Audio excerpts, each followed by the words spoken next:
Students, आज के इस वीडियो लेक्चर में आप सभी का स्वागत है। मैं जयती मैम और आज का मेरा जो टॉपिक है इस वीडियो लेक्चर के माध्यम से वो टॉपिक है मानसिक स्वास्थ्य एवं मानसिक स्वास्थ्य विज्ञान यानी mental health and mental hygiene.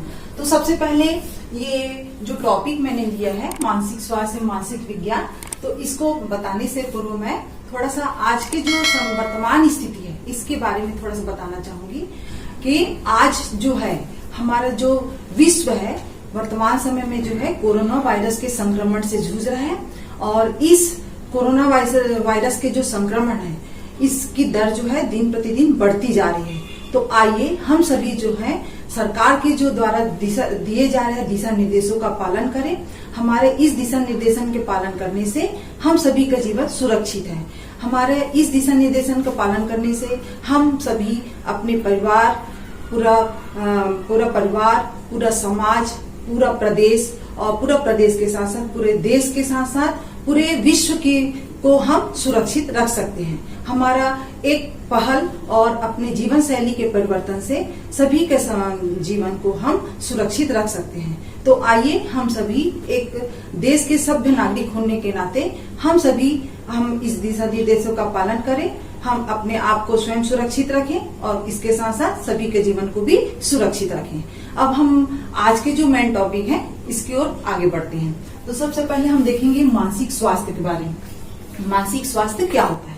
मानसिक स्वास्थ्य का अर्थ है, यहाँ पे मैंने लिखा हुआ है कि जीवन में संतुलित व्यवहार और वास्तविकता का सामना करना। जैसे कि यहाँ पे मैंने लिखा है कि जीवन में संतुलित व्यवहार और वास्तविकता का सामना करना, यानी मानसिक स्वास्थ्य से मतलब होता है कि हम अपने आप को अगर हम सुरक्षित रखते हैं, अगर हम मानसिक रूप से स्वस्थ रहते हैं तो हम अपने जीवन को हर प्रकार से सुरक्षित रख सकते हैं, वास्तविकता का सामना कर सकते हैं, हम अपने आत्मसम्मान को जान सकते हैं, हम अपने अंतर शक्तियों को जान सकते हैं और हम अपने आसपास के वातावरण को हम समझ सकते हैं और लोगों के साथ सही संबंध रखने की कोशिश कर सकते हैं। हम अपनी क्षमताओं का विकास कर सकते हैं। अगर हम मानसिक रूप से स्वस्थ रहते हैं तो हम अपने जीवन को सही रूप से अपने जीवन का संतुलन बनाए रख सकते हैं, हम अपने जीवन को सुरक्षित रख सकते हैं और मानसिक स्वास्थ्य सुरक्षित रहने से हम अपने जीवन को सही ढंग से चलाते हैं। तो ये होते हैं मानसिक परिभाषा। तो मानसिक स्वास्थ्य की जो परिभाषा है इसमें बताया गया है कुप्पुस्वामी 1962 के अनुसार कि दैनिक जीवन में भावनाओं, इच्छाओं, महत्वाकांक्षाओं और आदर्शों में संतुलन रखने की योग्यता, अर्थात जीवन की वास्तविकता का सामना करना और उसको स्वीकार करने की योग्यता। यानी कि मानसिक स्वास्थ्य में व्यक्ति जो है अपने संपूर्ण व्यक्तित्व को पूर्ण एवं संतुलित रखने की योग्यता, संतुलित रखने की योग्यता और संतुलित जीवन जीने की योग्यता ही जो है मानसिक स्वास्थ्य कहलाता है। व्यक्ति जो है अपने जीवन में वास्तविकता का सामना करता है और किसी भी क्षण में वह अपने आप को असंतुलित नहीं करता, तो उसे हम मानसिक स्वास्थ्य कह सकते हैं। हमारा डेफिनेशन इंग्लिश में भी है। मेंटल हेल्थ के बारे में लैडल के अनुसार है mental health mean the ability to make adequate adjustment to the environment on the plane of reality. अब हम आगे बढ़ते हैं मानसिक स्वास्थ्य विज्ञान। तो मानसिक स्वास्थ्य विज्ञान का अर्थ के बारे में बताऊंगी कि मानसिक स्वास्थ्य विज्ञान क्या होता है। मानसिक स्वास्थ्य विज्ञान का तात्पर्य होता है कि मानसिक रोगों को दूर करें, मानसिक उपायों को बनाए रखें। और मानसिक स्वास्थ्य विज्ञान के अंतर्गत हम देखते हैं कि हम अगर शारीरिक रूप से स्वस्थ होते हैं तो हम वातावरण के साथ सामंजस्य कर सकते हैं, सही रूप से हम अपने आप को रख सकते हैं। इसलिए हमको मानसिक स्वास्थ्य विज्ञान के अंतर्गत केवल हमको शारीरिक रूप से स्वस्थ नहीं रहना है, शारीरिक रोगों को दूर करते हुए इसके साथ साथ हमको मानसिक रोगों को भी दूर करना है। तो मानसिक स्वास्थ्य विज्ञान के अंतर्गत हमें शारीरिक रोगों को भी दूर करना है और मानसिक रोगों को भी दूर करना है। इसके लिए आवश्यक है कि हम शारीरिक रोगों को दूर करें, मानसिक रोगों को दूर करें और इसके रोकथाम और उपचार जो है इसको हम ध्यान रखते हुए अपने शरीर को स्वस्थ रखें। तो इस प्रकार मानसिक स्वास्थ्य विज्ञान के अंतर्गत इसकी जो परिभाषा है लैंडिस तथा बोल्स 1952 के अनुसार मानसिक स्वास्थ्य विज्ञान मानसिक स्वास्थ्य के रोकथाम या आरोग्य अथवा दोनों से उपायों का क्रमबद्ध प्रयोग है। इसी का हमने इंग्लिश में डेफिनेशन लिखे हैं लैंडिस एंड बोलिस के अनुसार। Mental hygiene is the systematic practice of measures for the prevention and restoration. अब हमारा नेक्स्ट पॉइंट है मानसिक रूप से स्वस्थ व्यक्ति के लक्षण। इसके अंतर्गत कुछ पॉइंट्स हैं, जैसे कि आत्ममूल्यांकन, सेल्फ इवेल्युएशन। सेकंड पॉइंट है आत्मविश्वास, सेल्फ कॉन्फिडेंस। थर्ड पॉइंट है समायोजनशीलता यानी एडजस्टेबिलिटी। फोर्थ पॉइंट है जीवन लक्ष्य का चुनाव, selection of life goal. Fifth point है संवेगात्मक स्थिरता, इमोशनल स्टेबिलिटी। सिक्स पॉइंट है मुख्य कार्यों में संतोष, satisfaction of chief works. 7 point है नियमित जीवन, regular life. And last 8 point है अतिशय का अभाव यानी अब्सेंस ऑफ एक्सट्रीमिज्म। तो हम देखते हैं फर्स्ट इसमें जो है जो हम यहाँ पे बताए हैं symptoms of mentally health person. इसके अंतर्गत जो फर्स्ट पॉइंट है आत्ममूल्यांकन यानी सेल्फ एवेल्युएशन। इसके अंतर्गत व्यक्ति जो है अपने मानसिक स्वास्थ्य से, अगर व्यक्ति स्वस्थ रहता है मानसिक रूप से, तो वह अपनी जो भी आत्ममूल्यांकन है वह पूर्ण रूप से कर लेता है। उनके अंदर जो भी अंतर शक्तियां होती है, अपने अंतर्गत जो भी व्यक्तित्व होता है, व्यक्तित्व के अंतर्गत जो भी गुण पाए जाते हैं, व्यक्ति स्वयं अपने गुणों का जांच कर लेता है, अपने जीवन के लक्ष्य को प्राप्त कर लेता है। मानसिक रूप से स्वस्थ व्यक्ति हर कार्य को करने में सक्षम होता है। सेकंड पॉइंट है आत्मविश्वास यानी सेल्फ कॉन्फिडेंस। सेल्फ कॉन्फिडेंस के अंतर्गत देखते हैं जो व्यक्ति मानसिक रूप से स्वस्थ होते हैं वह अपने हर कार्य को अपने आत्मविश्वास के बल पर पूर्ण कर लेता है। आत्मविश्वास होने पर वह किसी भी कार्य में अपने मानसिक असंतुलन को नहीं खोता है, वह हर कार्य को करने में अपने आप में सक्षम होता है। वह कोई भी कार्य को कोई भी दिशा के अनुसार, कोई भी दिशा की ओर आगे बढ़ते हुए अपने कार्य को पूर्णतः कर लेता है। थर्ड पॉइंट है समायोजनशीलता यानी एडजस्टेबिलिटी। एडजस्टेबिलिटी के अंतर्गत भी हम देखते हैं कि व्यक्ति अगर मानसिक रूप से स्वस्थ होता है तो वह कोई भी परिस्थितियों में अपने धैर्य को नहीं खोता है, वह हर परिस्थितियों में अपने आप को समायोजन कर लेता है। समायोजन करने से तात्पर्य व्यक्ति मानसिक रूप से स्वस्थ होने पर वह अपने कोई भी वातावरण में अपने आप के जो भी संतुलन होता है वह उसको स्थायी रखता है। अपने धैर्य के बल पे हर स्थिति में, चाहे वह कोई भी संघर्षपूर्ण स्थिति हो, उस स्थितियों का सामना कर लेता है। इसलिए हम कहते हैं समायोजनशीलता। फोर्थ पॉइंट है जीवन लक्ष्य का चुनाव, selection of life goal.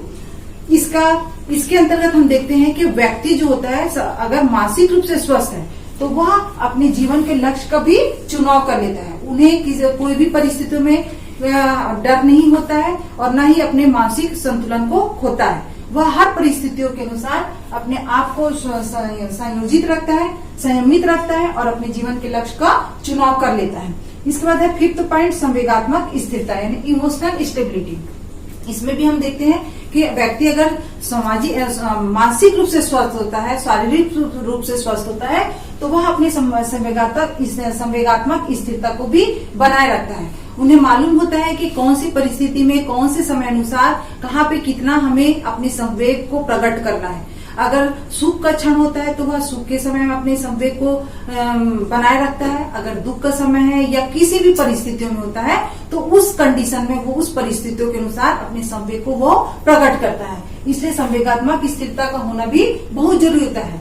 Next point है मुख्य कार्यों में संतोष, सेटिस्फैक्शन ऑफ चीप वर्क। इसके अंतर्गत हम देखते हैं कि व्यक्ति अगर मानसिक रूप से स्वस्थ होता है, शारीरिक रूप से स्वस्थ होता है, तो वह अपने कार्यों में वह सेटिस्फैक्शन रहता है, संतोष प्रकट करता है। वह अपने जीवन में अपने आप में प्रसन्नचित होता है। वह जितना भी अपने जीवन में प्राप्त किया रहता है अपने लक्ष्य को या उद्देश्य को, उससे वह अपने आप को संतोष रखता है। वो उन्हें किसी भी बात का डर नहीं रहता है या भय नहीं होता है कि मैंने अपने लक्ष्य को प्राप्त नहीं किया है। वो हर अपने लक्ष्य को प्राप्त करते हुए अपने जीवन में संतुष्टि यानी संतोष प्राप्त करता है। 7 पॉइंट है हमारा नियमित जीवन यानी रेगुलर लाइफ। इसके अंतर्गत भी हम देखते हैं कि अगर व्यक्ति मानसिक रूप से स्वस्थ है, शारीरिक रूप से स्वस्थ है, किसी भी प्रकार के रोग से ग्रस्त नहीं है, तो व्यक्ति अपने जीवन को नियमित बनाए रखता है। उन्हें अपने टाइम टेबल, अपने समय सारणी का ख्याल होता है कि अपनी दिनचर्या सुबह से शाम तक की जो दिनचर्या होती है उसमें किस समय में हमको कौन सा कार्य करना है। तो व्यक्ति अगर शारीरिक रूप से स्वस्थ होता है तो अपने नियमित दिनचर्या को बनाए रखता है, अपने नियमित दिनचर्या के अनुसार अपने आवश्यक कार्य को पूर्ण करता है। लास्ट पॉइंट है हमारा अतिशय का अभाव, अब्सेंस ऑफ एक्सट्रीमिज्म।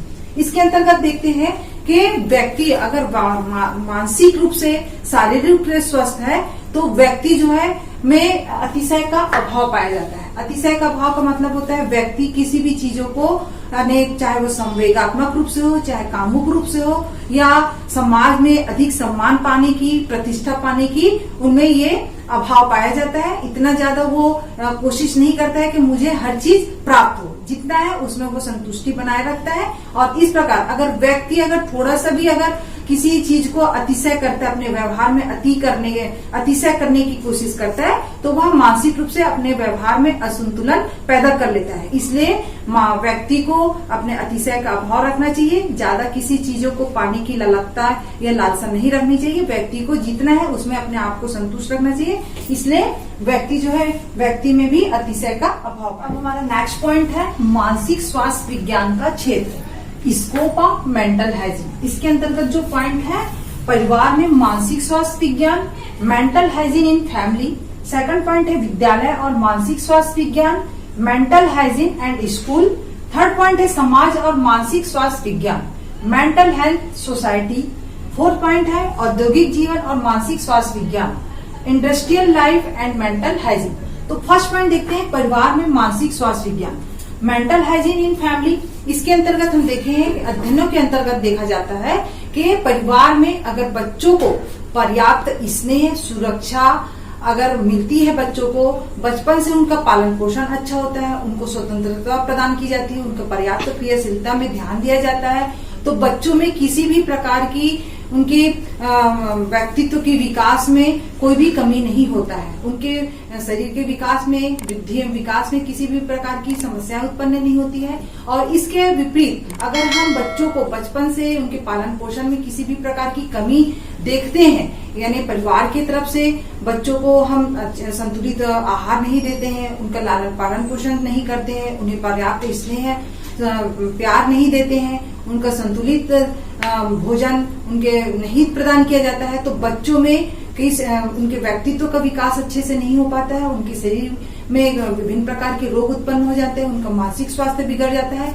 तो हमारे लिए आवश्यक होता है कि बचपन में जब हम बच्चों का पालन पोषण करें, उनका अगर हम ध्यान दें अच्छे से, तो बच्चे का उचित समुचित विकास होता है। तो परिवार के माध्यम से बच्चों का मानसिक स्वास्थ्य के लिए आवश्यक है कि उनको बचपन से ही, उनके सहसा अवस्था से ही उनका पालन पोषण अच्छा से हो, उनका स्वास्थ्य, उनको संतुलित भोजन प्रदान किया जाए, उन्हें स्नेह, पर्याप्त स्नेह, स्वतंत्रता और क्रियाशीलता, ये सभी चीज प्रदान किया जाना है, जिससे उनके विकास अभिवृद्धि एवं विकास में किसी भी प्रकार की कोई भी कमी नहीं पाई जाएगी। सेकंड पॉइंट है विद्यालय और मानसिक स्वास्थ्य विज्ञान, मेंटल हाइजीन एंड स्कूल। इसके अंतर्गत भी देखते हैं कि हाँ, जैसे कि बच्चे का पालन पोषण जो होता है बचपन में परिवार में होता है, उसी प्रकार जब बच्चे थोड़े बड़े हो जाते हैं और विद्यालय जाना प्रारंभ करते हैं, तो उस समय जो है परिवार के साथ साथ विद्यालय में भी बच्चों का जो व्यक्तित्व का मानसिक स्वास्थ्य जो होता है विकास, मानसिक स्वास्थ्य विज्ञान के अंतर्गत उसमें बच्चों का जो विकास होता है विद्यालय के माध्यम से भी होता है।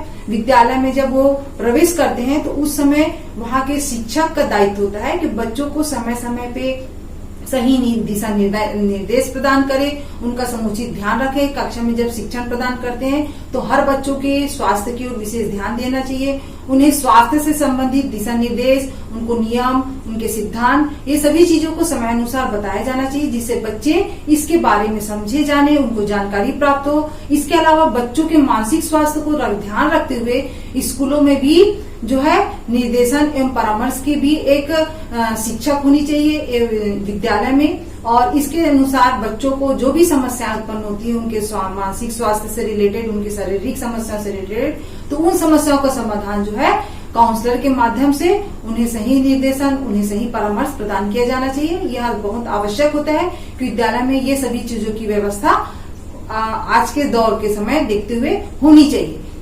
तब जाके बच्चे जो हैं अपनी समस्याओं को वहां पे बता सकते हैं और अपनी समस्याओं का निदान कर सकते हैं। थर्ड पॉइंट है समाज और मानसिक स्वास्थ्य विज्ञान, यानी मेंटल हेल्थ एंड सोसाइटी। इसके अंतर्गत भी हम देखते हैं कि जिस प्रकार परिवार में जब बच्चे जन्म लेते हैं और उनका पालन पोषण माता पिता के माध्यम से होता है, और जब बच्चे बड़े हो जाते हैं तो बच्चे जब परिवार और समाज के बीच रहते हैं तो परिवार के साथ साथ समाज का भी दायित्व होता है कि अपने समाज के लोगों का अपने साथ साथ परिवार के साथ साथ समाज के लोगों का स्वास्थ्य की ओर ध्यान दे। समाज में समय समय पे स्वास्थ्य, मानसिक स्वास्थ्य विज्ञान के अंतर्गत कई ऐसे कार्यक्रम होते हैं जिसमें हम समाज को, लोगों को इसके बारे में जानकारी प्रदान कर सकते हैं, लोगों को जागरूक कर सकते हैं और अपने मानसिक स्वास्थ्य को हम और शारीरिक रोगों को हम दूर कर सकते हैं। अगर कोई अच्छा दिशा निर्देश प्रदान करने आते हैं और उनके द्वारा हमको जो जानकारी प्राप्त होती है तो हम सभी का दायित्व होता है कि हम उस दिशा निर्देशों का पालन करें, उन नियमों को जाने, उनको पालन करें और हम सभी अपने मानसिक स्वास्थ्य को सुरक्षित रख सकते हैं। अगर हम शरीर से स्वस्थ होंगे तभी हम हर कार्य को पूर्ण रूप से कर सकते हैं। तो समाज का दायित्व होता है कि हम सभी एक दूसरे को जाने, समझे और मानसिक स्वास्थ्य की जो भी जानकारी है उसको हम पालन करें। हमारा लास्ट पॉइंट है औद्योगिक जीवन और मानसिक स्वास्थ्य विज्ञान यानी industrial life and mental hygiene. इसके अंतर्गत हम देखते हैं कि जिस प्रकार व्यक्ति जो है परिवार, समाज में, विद्यालय में रहकर मानसिक स्वास्थ्य विज्ञान के बारे में जानकारी प्राप्त करता है, अपने आप से जागरूक होता है, उसी प्रकार व्यक्ति जब अपने जीवन निर्वहन करने के लिए अगर कोई कार्य की ओर अग्रसर होता है यानी औद्योगिक क्षेत्र, व्यवसाय के क्षेत्र में अग्रसर होता है तो उसके पहले उनको अपने मानसिक स्वास्थ्य के बारे में जानकारी रखना बहुत जरूरी है। मानसिक रूप से अगर व्यक्ति स्वस्थ होता है तभी वह हर कार्य को बहुत अच्छे ढंग से कर सकता है, वह अपने आप में समर्थ हो सकता है। समर्थ होने के बाद ही वह अपने व्यवसाय की ओर अग्रसर हो सकता है और तभी अपने व्यवसाय को वह आगे बढ़ा सकता है और अपने आत्म विकास कर सकता है। इसलिए जरूरी है कि हम अपने मानसिक स्वास्थ्य को बनाए रखें, स्वस्थ रखें। स्वस्थ शरीर में ही हम हर कार्य को पूर्णतः कर सकते हैं और अपने जीवन को हम संतुलित जीवन की ओर अग्रसर बढ़ सकते हैं। तो आज का मेरा जो टॉपिक है यहीं पे पूर्ण होता है। इसके नेक्स्ट जो पॉइंट है इसे मैं अगले वीडियो लेक्चर के माध्यम से आप सभी को बताऊंगी। तब तक के लिए आप इस वीडियो लेक्चर को अच्छे से समझें, जानें और मुझे अधिक से अधिक लाइक, कमेंट्स, शेयर करें इस वीडियो लेक्चर को और चैनल को सब्सक्राइब करें। Thank you.